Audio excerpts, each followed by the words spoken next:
Have you ever wondered why famous celebrities are ditching alcohol and turning to sobriety?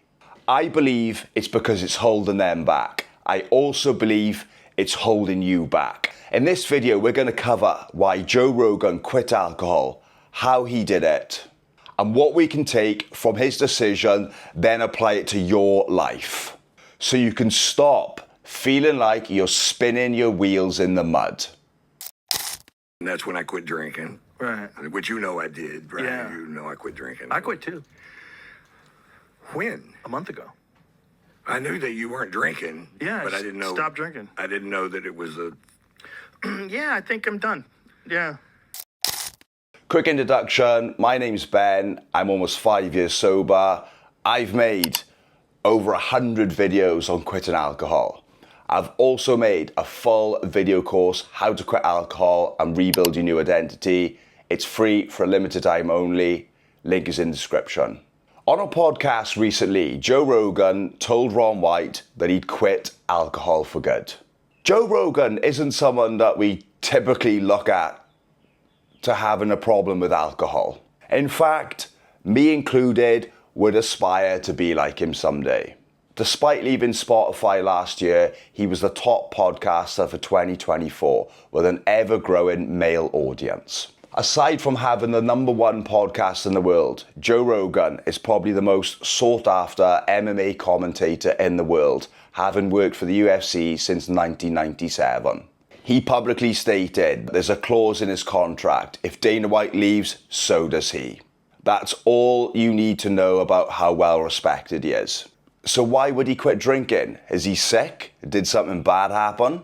Let's reveal his reason, then we're going to break it down, and then we're going to look at changing your belief systems around alcohol so you can easily quit.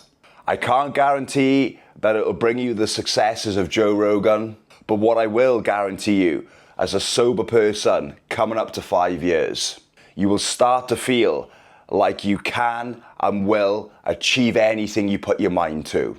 At the minimum, you'll wake up fresh and rested every day, and you'll never experience a hangover ever again.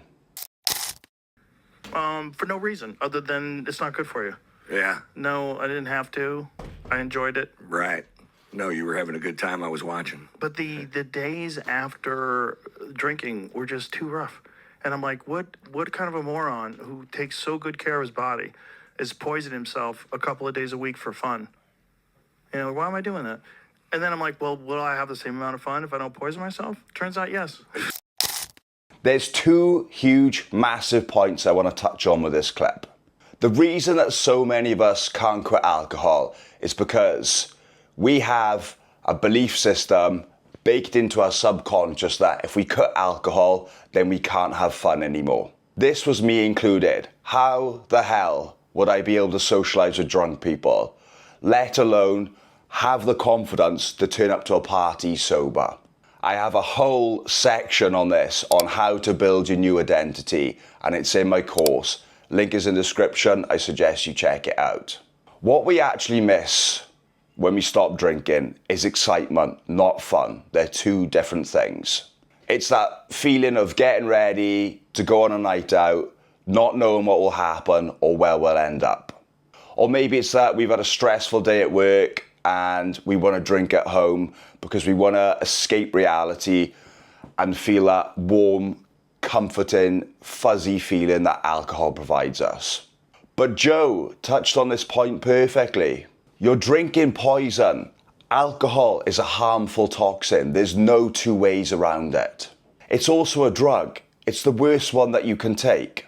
Drugs are addictive and they make you want to take more, which leads you to losing control and making bad decisions. If you're anything like me, this happens nearly every time that we drink. At the very least, we drink, we don't make bad decisions, but we wake up the next day with a hangover. That bleeds into our productivity for the coming week. The day we drink, the day after that we're hungover, and the days after that we're still not 100%. That's almost 30% of the week lost due to alcohol. Times that by a year or even a decade, you don't need me to do the maths for you. You get the point. If you need alcohol to have fun in life, then you're doing the wrong things.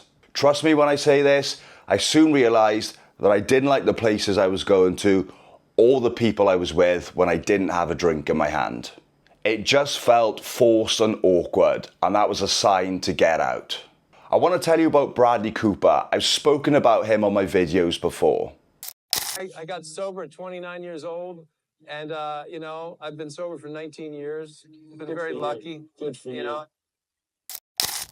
Unlike Joe, he quit before he had any fame or success. He actually quit when he was 29, and by the time he was 35, he landed his first major role in the film The Hangover. He contributes his success to Sobriety. Without it, none of it would have been possible. Bradley Cooper quit because he knew if he didn't give up alcohol, he wouldn't get the life he wanted. Joe has quit because he's got everything that he wants in life, and he wants to maintain that going forward without feeling like he's been poisoned 3 days a week. Whether you're at the start of trying to achieve something great with your life, or maybe you already have and you want to protect that, quitting alcohol is the best solution for you. And I promise you, as someone with 5 years experience, quitting alcohol has been the best returning ROI in my life. I have a full video how Bradley Cooper quit alcohol instantly, and you can watch it here. Also remember this, alcohol cravings are the #1 reason why we drink alcohol. The best bit about this, you can stop them in their tracks. And I also have a video on how you can stop them instantly here. Don't forget to check out the video course. It's free for a limited time only. Link is in description. I thank you for watching, and I'll see you in the next one.